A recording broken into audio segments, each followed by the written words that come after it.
We talk about judgments, and we try to avoid judgments of values and differences in values. So the assumption is when you have underwriters or judges, they speak for an organization.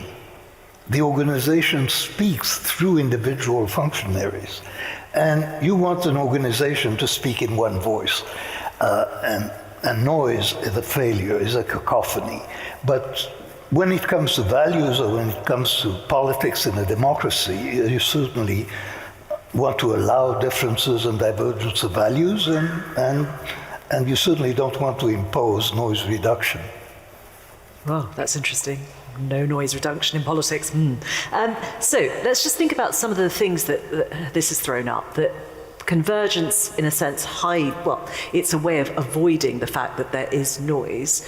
Why do you think institutions like educational establishments or businesses are reluctant to confront the idea of noise beyond just wanting to get on and make any decision, whether it's good or bad?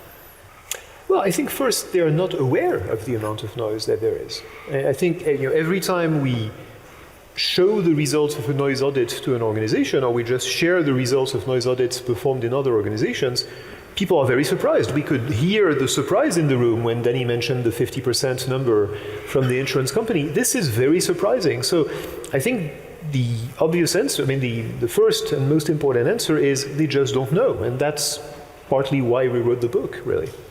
But in lots of fields, you're getting the use of algorithms I think about actuarial work, which is obviously in the insurance field.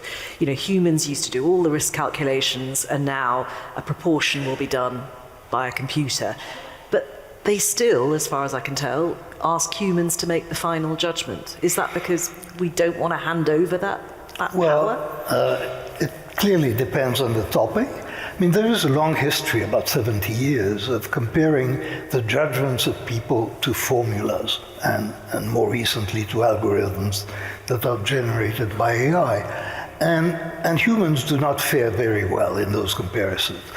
And the main reason for human inferiority is actually noise, because algorithms and rules, simple or complex, have the advantage of being noise-free.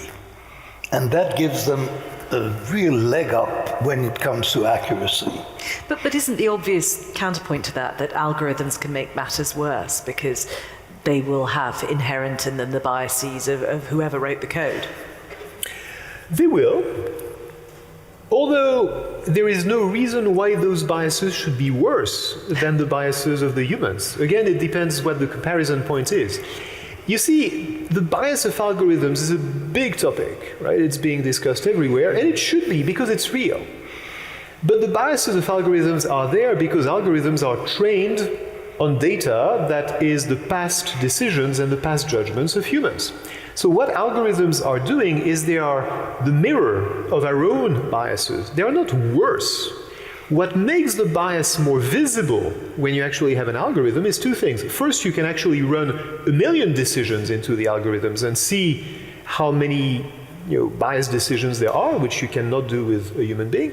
Second, the algorithm is noise-free, as Danny pointed out. It's very consistent in its biases. So if you train your hiring algorithm and you tell the algorithm, these are all the people who've been promoted in my company, figure out what it takes to be successful in my company. And the algorithm comes back and says, you have to hire men, not women. Is the algorithm sexist? No, you are. The reason you hadn't noticed is because you are noisy in your sexism. Even the most sexist recruiter is occasionally going to hire a woman. The algorithm won't do that. The algorithm will say, well, it's pretty clear that here to be successful, you need to be a man. So the absence of noise makes the bias more visible. It doesn't actually make it worse. It also makes it easier to solve if you want to solve it. You can actually design an algorithm that would be devoid of such biases. So algorithms could make very good decisions. Do we want them to? That's a very different issue.